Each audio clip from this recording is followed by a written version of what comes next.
In today's video, we'll discuss why your Sony TV blinks red 3 times and how to fix it. Let's dive in. The red blinking light on your Sony TV is often caused by software glitches.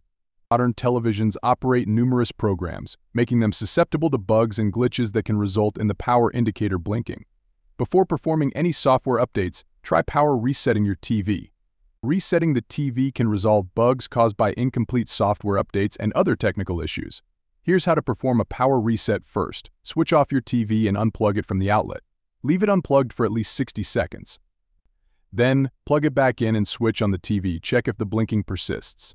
If the blinking continues, the issue might be with the power supply. Most Sony LED TVs blink red 3 times when there's a power supply problem. This issue is typically due to faulty power in HDMI cables or power surges that put the TV into overvoltage protection mode.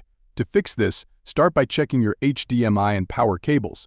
Ensure they are properly fitted and in good condition. If any cables are damaged, replace them. Next, disconnect all external devices from the TV to see how it functions without them. If the blinking still continues, unplug the TV and hold down the power button for 60 seconds to drain all remaining power. After this, reconnect the TV and see if the blinking has stopped. If the problem persists, it may be necessary to bring your TV to a technician for a proper diagnosis and repair. And that's it. Thanks for watching, and until next time.